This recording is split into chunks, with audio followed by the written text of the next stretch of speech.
Hi, hope you're all doing well. Last week we worked through writing the PLAF statement for the IEP.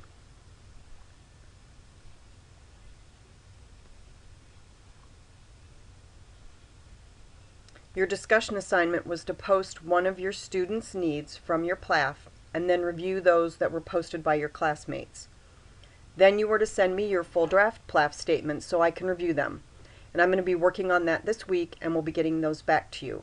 Make sure to read through any comments I make, as that's going to help you when you write your IEP for the final at the end of the class. Please make sure that you get in touch if you have any questions.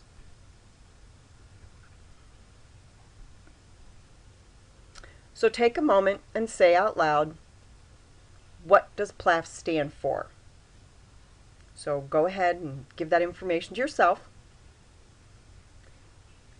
It means present levels of academic achievement and functional performance. And you're going to think about what are the parts of the PLAF. And you always go back to the PLAF statement and use that information to develop the other parts of the IEP.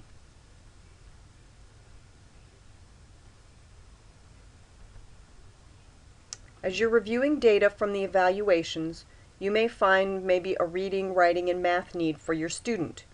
So you're going to develop a PLAF statement for each need. You're going to break it into parts. So if you start with the reading need, you will have an impact statement about the reading need and how it impacts the student's progress in the gen ed curriculum. You're going to include baseline data related to the student's reading. You're going to develop can and can't statements about the student's reading, what can and can't they do. You're going to do educational needs related to the student's reading, and a functional performance statement related to the student's reading and how that's going to affect them being an independent person.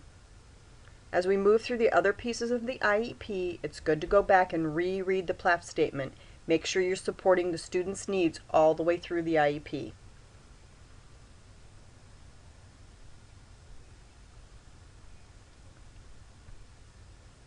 Once you've developed your PLAF statement, you'll look at each need area and determine where you're going to support that need in the IEP. This week we're going to focus on goals and objectives. You're going to be developing one annual goal and 2 short-term objectives for each need area that you've identified for Sarah. So we're going to talk about why you have to write them and what's the purpose for doing this. So the PLAF cannot stand alone. It's got to be supported by other pieces in the IEP. It's just the foundation.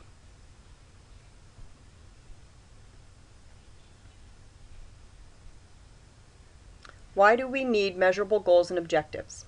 Well, there's legal requirements, it's best practice, it guides interventions that you use with the students, and it aids in clarifying your progress monitoring.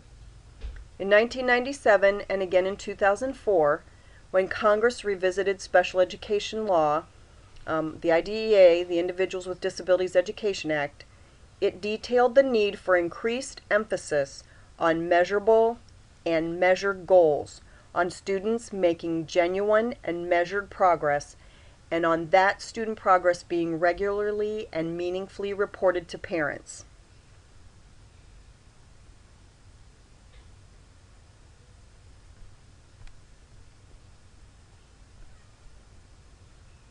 The IEP team needs to address all the students' unique educational needs. They need to project an amount of progress over the year, which assumes intensive appropriate instruction that happens all the way through the year and takes into account the child's ability level, and they have to establish a balance. How much can they learn over the year? Reflect the important high priority skills or knowledge for the student at this point in time, as determined by the evaluations, parents' input, teachers' information, the student and progress information. And they have to be grounded in explicit, detailed, and completely current present levels of performance. It will depend on the student whether they have goals and objectives to support each one of the needs identified in the PLAF. Some of the needs will have to be supported by goals and objectives, and some needs won't. Each IEP is different. When you develop the goals and objectives, keep in mind what the individual student can do, how fast or slow do you think they will progress. That will determine at what level the student has to achieve on the goal in order to say that the skill has been achieved. Use the baseline data and the can-can statements in the PLAF to determine where the student is currently and where they need to go next. This information will help you when you write your goals and objectives.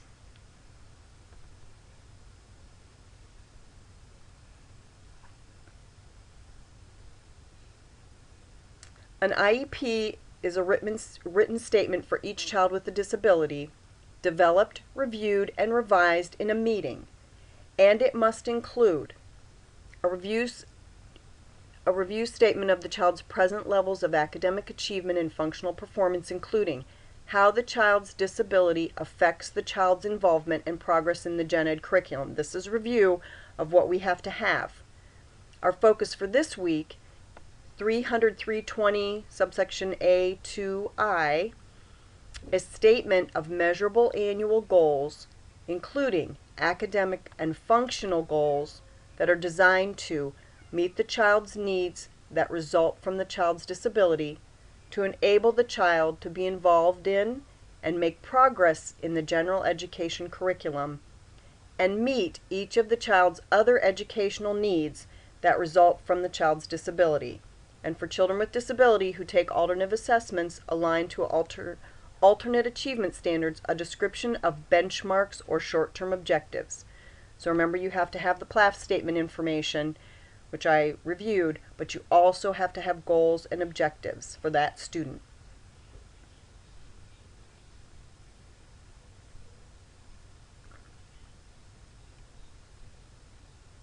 Remember that the state rules can deviate from the federal regulations. However, they have to be stricter than the federal regulations. They have to require more, not less. So let's look at 340.17.21e in the Michigan Administrative Rules for Special Ed. So this says, an individualized education program shall be developed in accordance with the federal regulations and shall include all of the following in writing: a statement of measurable annual goals, including measurable short-term objectives. And the compliance standard for the state of Michigan, you have to have at least 2 measurable annual goals for a need and at least 2 measurable short-term objectives for each annual goal. The federal regulations don't state how many you have to have, but in Michigan, you must have 2 short-term objectives for each annual goal.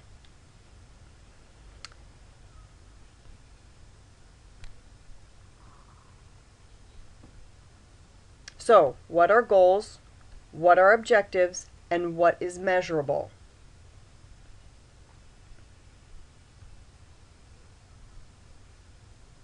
Goals are broad, generalized statements about what is to be learned and the target that has to be reached. Think of the goal as the very top of the ladder. And remember, goals are broad statements. Here are some examples of some goals. Danny will always raise his hand. Given 5th grade material, Danny will read 120 words with only random errors. Danny will write the letters of the alphabet in the correct order with no errors. Danny will use a normal gait to walk up or down stairs, will catch a large ball, and will be able to unlock his front door. So there's some specifics, but it doesn't say how he's going to do it, when he's going to do it. So those are goals. What's he going to be able to accomplish after a long period of time? Objectives, on the other hand, are specific, measurable, short-term, observable behaviors. It's the steps you take to reach your goal or your target. So think of the short-term objectives as a rung in the ladder that you need to step on to get to the top. Here are some examples. Danny will raise his hand 7 out of 10 times when he wants to say something. These are a little more specific than the goals. Given 3rd grade material, Walter will read 110 to 20 words per minute with 1 to 3 errors. When prompted, David will write all the letters of the alphabet in correct order with less than 2 errors. And you can say then, by the end of the first 9 weeks. Danny will use both hands to catch a large ball tossed to him from 10 feet away on 8 out of 10 tries. Those are specific, measurable objectives.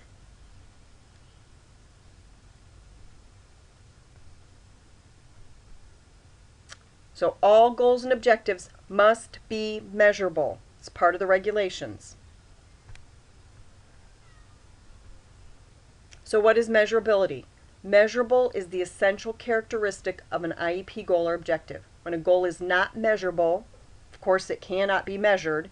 If it cannot be measured, it violates IDEA and may result in a denial of FAPE to the child.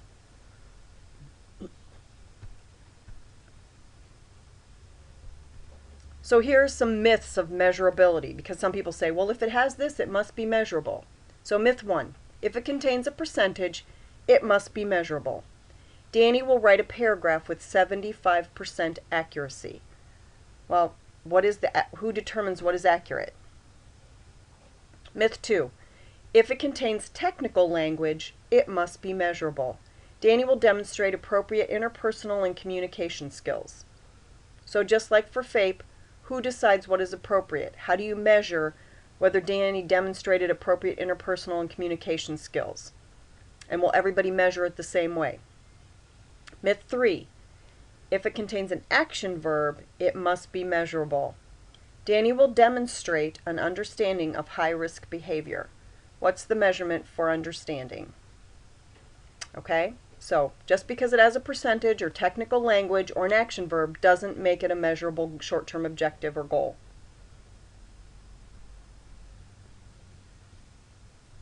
So here's some more examples of that. This has a percentage. Timmy will cross the street safely 80% of the time. Well, what about the other 20%? Timmy will increase his reading, comprehension, critical thinking skills by 1/2 year by utilizing decoding strategies. Well, that has technical language in it, but do you understand how to measure that goal and exactly what he's supposed to do? And Timmy will take more responsibility for his behavior. What does that mean? It's got an action verb. He's going to take more responsibility, but what does that mean? So these are not measurable. These are some more examples of goals that are not measurable. Danny will act in age-appropriate ways in school with peers. Who's determining what's appropriate? If the IEP team reads that, everybody's got to understand it the same way. Philip will improve his anger management skills. Cassie will identify appropriate peers to help her problem solve. Carl will cooperate and participate in school. Donald will improve his coping skills when stressed by implementing various coping strategies.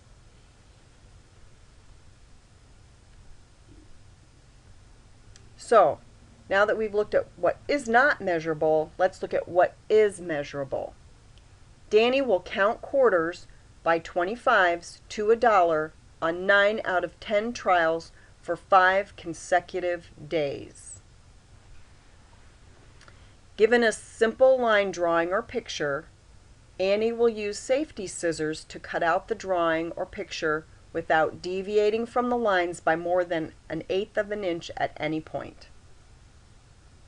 Given a 3-picture task, Danny will look at each picture, get the necessary items, perform each depicted task, and put the items away with no assistance and no more than 1 redirection. Now that's a lot, so this student's been working through a lot of things before they get to this point. Danny will attend school at least 30 days and be on time to all of his classes on at least 25 of those days during the first 9-week grading period. So if you look at that, the student's getting specific things to use. They have to complete a specific task with a specific amount of things to be, so that you know when they've achieved it and when they're going to do it. So these are measurable goals.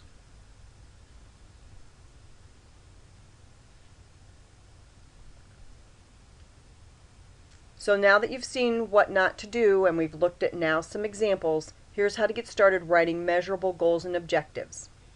Measurable objectives should be measured as written without additional information, yield the same conclusion if measured by several people, and allow a calculation of how much progress it represents, and allows a clear yes or no determination as to whether it's been reached. Everyone that reads it will be able to measure the student's progress in the same way without having to ask how to do it. The end result for the student will be clear, and what will the student need to achieve to say that the goal is met. The person that is assessing the student will be able to say at the end without hesitation that the student did or did not achieve this goal.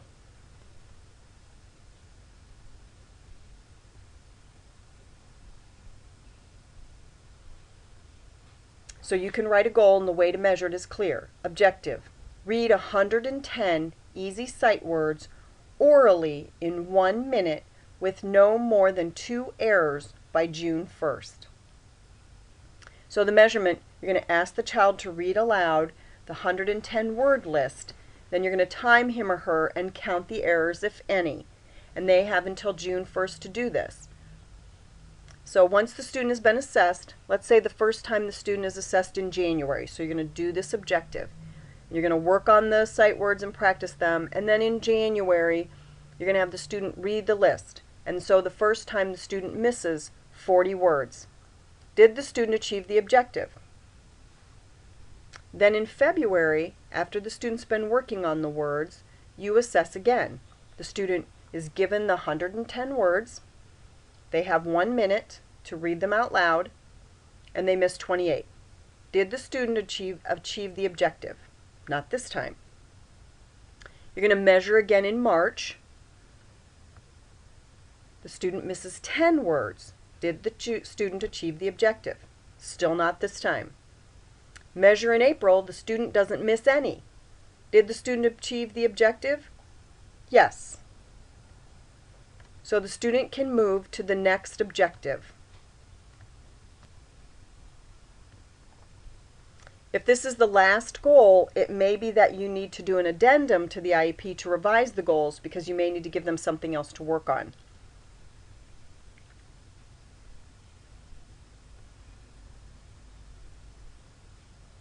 Objectives have 4 characteristics.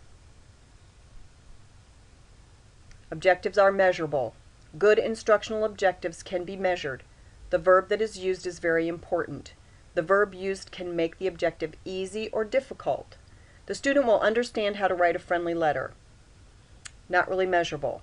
The student will write a friendly letter using correct punctuation, spacing, and indentations, and measurable by the analysis of the work. So there's a not measurable and measurable. Objectives are clear. The objective is understood by teachers, parents, and any other IEP team member. So whoever reads that objective in the IEP can understand it. Multiple evaluators can agree that the student has reached the goal. So unclear. The student will obtain information about jobs of interest. What information do we want them to get? This is clear. The student will obtain information about jobs of interest, including qualifications, salary, and age requirements. So if you're asking them to write a report, you're going to look for those specific things. And anybody reading that will know, did they get information on qualifications, salary, and age requirements? And if they did, then they completed the task.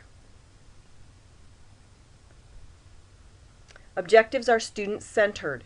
Good objectives tell what the student is expected to know or be able to do at the end of the lesson or unit of study. The student will use correct punctuation when writing a descriptive paragraph.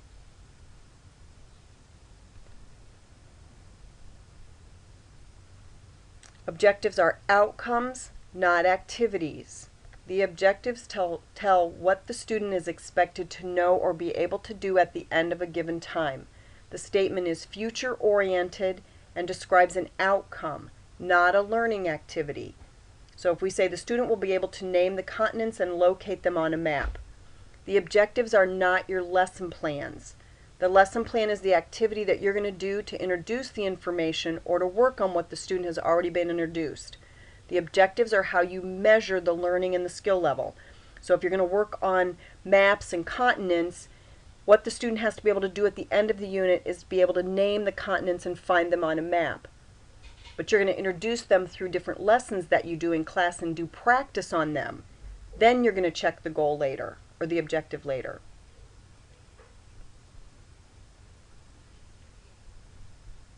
So just remember, measurable goals and objectives can be fast and easy to write, just takes a little practice.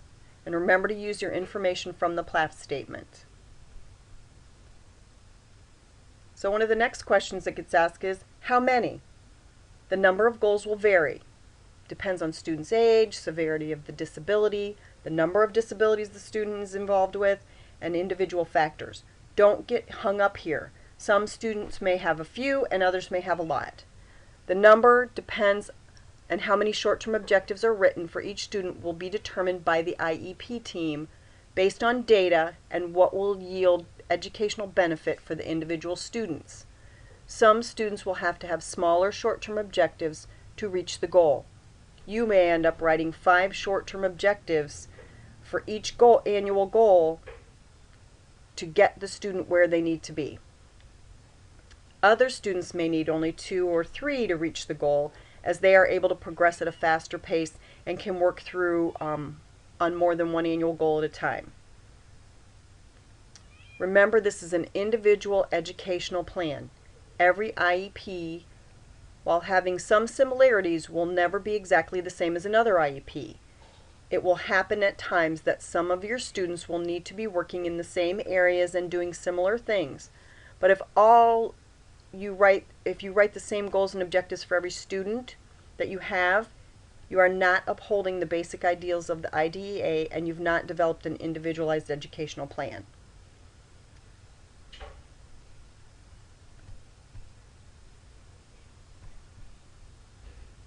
So as we start looking at how to write a measurable objective, these are the parts of an objective.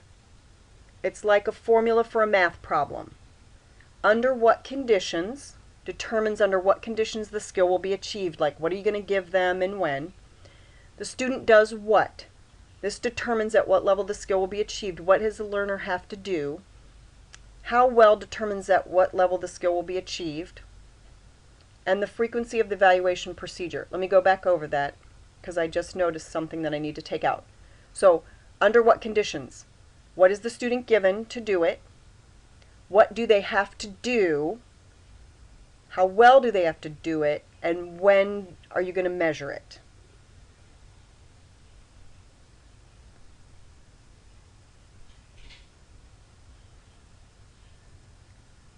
So if you read through this, this gives you an example. The condition or the given the same one-step direction throughout the day, the learner performance. Danny will follow the direction within 2 minutes of it being given. The criterion or level of performance he has to achieve 9 out of 10 times. And when are you going to evaluate it? You're going to evaluate it before the end of the first 9 weeks. You may want to write more of that because if you're just going to, you have to evaluate it probably more than one time. But he has to be able to get this done before the end of the first 9 weeks. So he has to do it 9 out of 10 times.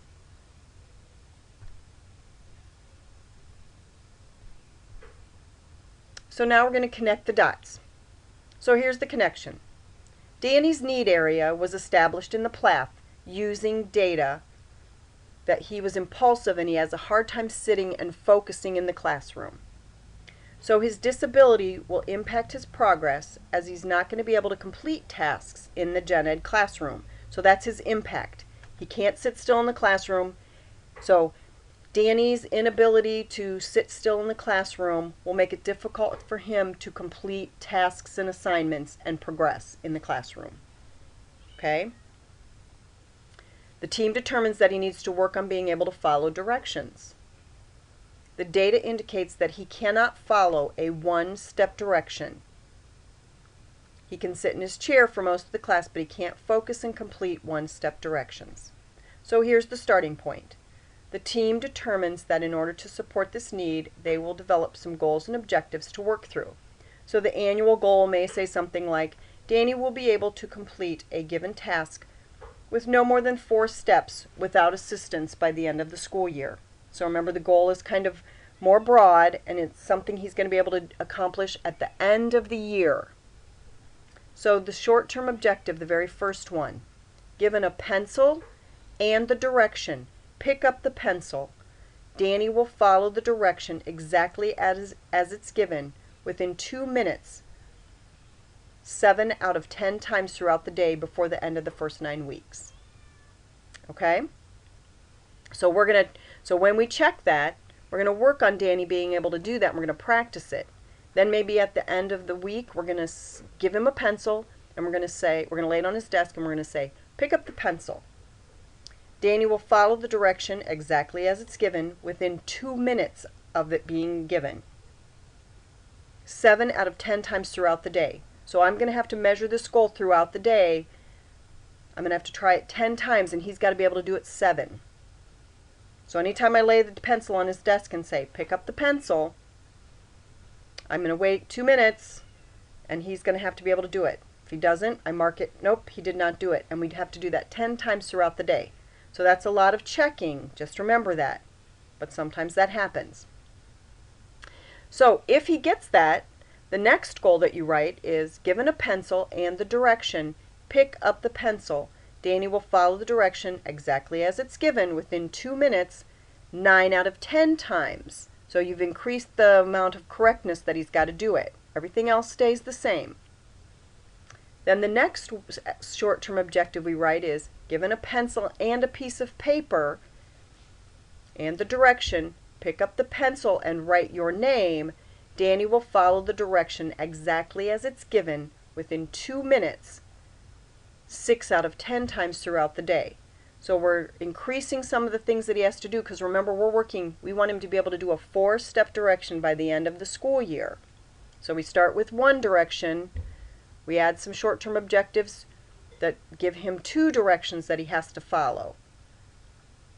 But as I'm writing that, I'm moving down the amount of things that he has to do. So I'm giving him 2 directions, but I'm only saying he has to be correct 6 out of 10 times.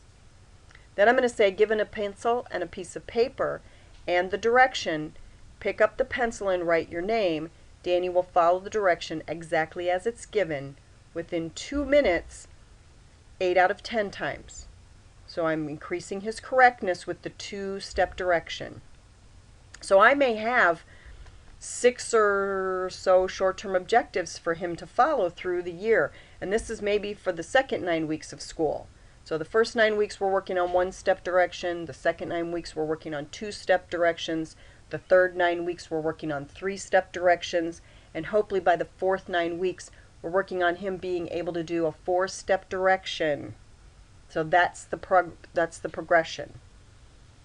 Depending on how hard it is to achieve that goal, you may have to break it down farther.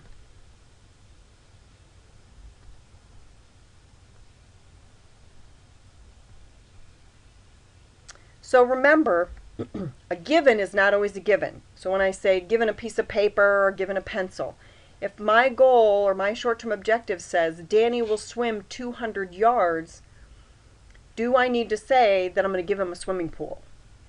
Okay? So in some instances, you don't have to write exactly what you're going to give him. It just depends on the short-term objective. So Danny will swim 200 yards in 2 minutes without stopping, using 2 strokes of his choice. And then I could say here, because the part that's not here is by the end of the first 9 weeks, or by the end of the 2-week lessons.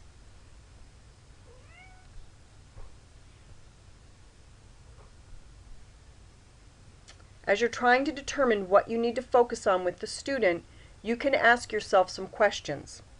The first question can be more for focus on academics or self-help skills, and the second is kind of looking at behavioral issues. So you want to say, what 3 or 4 things would we like this student to be able to do better by the end of the school year? Or what 3 or 4 things does this student do that we want them not to be doing at the end of the school year?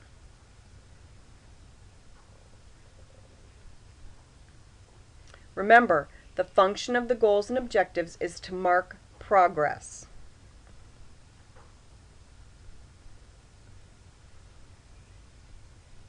And so you're going to have to do some progress monitoring. Progress monitoring is the ongoing process which collects and analyzes data to determine student progress towards specific skills or general outcomes. You're making instructional decisions based on the review and analysis of the student data. If the student is not making progress, you may need to go back and revise the objectives. If you're developing an initial IEP, you will not have progress related to goals and objectives to add into the IEP. You will be using the information from the student's progress in the classroom as well as the information from the MET and the evaluations that were completed. As you work through the initial IEP, you're going to gather progress data as you evaluate the student. This information will help you develop the next IEP. So looking at what the student has accomplished, the data gathered from progress monitoring the goals and objectives. Can you move on, or does the student still need work on goals and objectives written in the last IEP?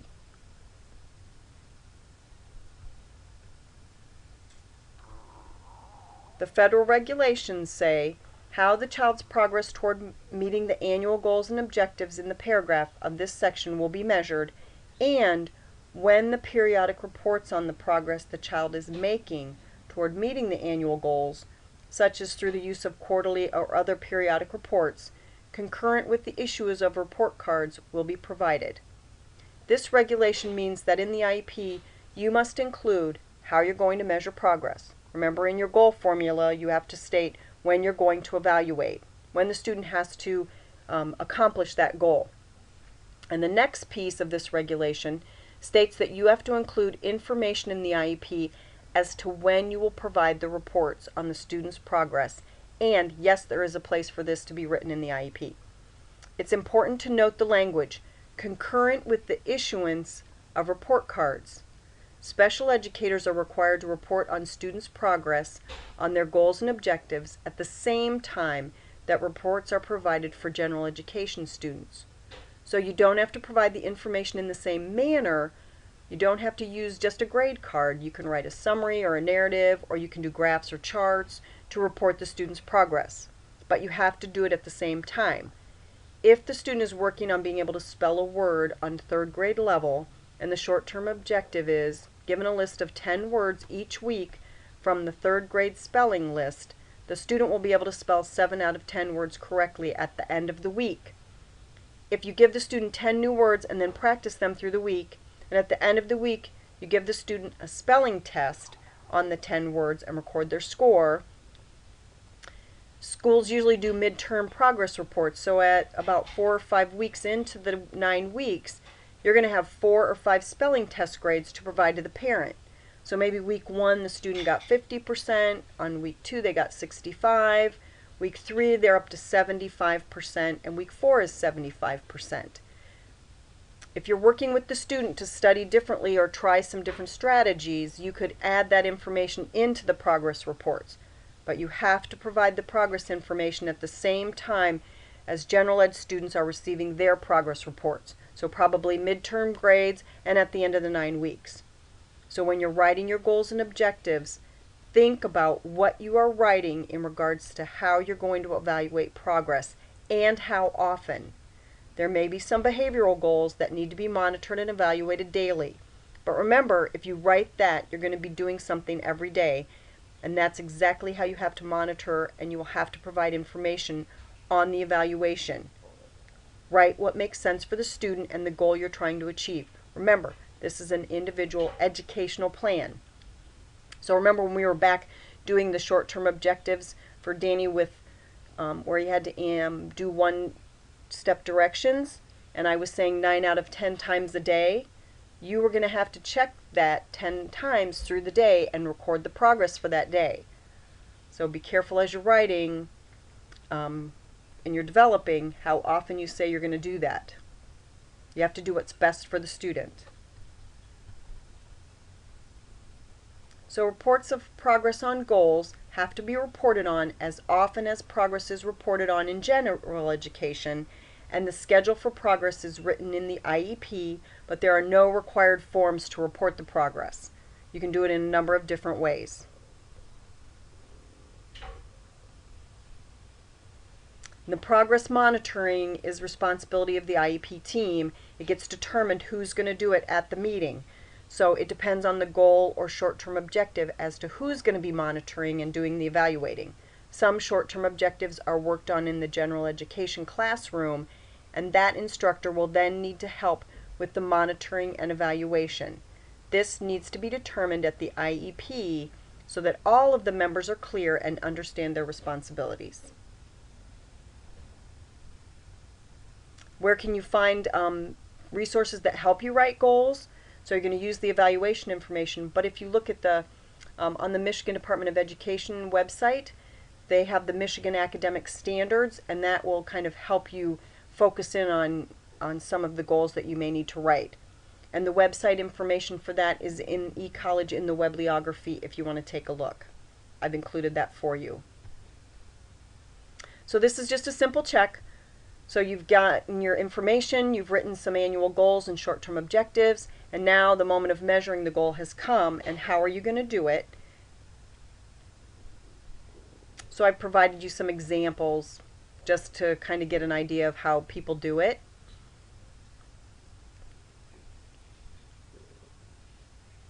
So you can have the date, what objective, how the student did on it, or you can write a narrative.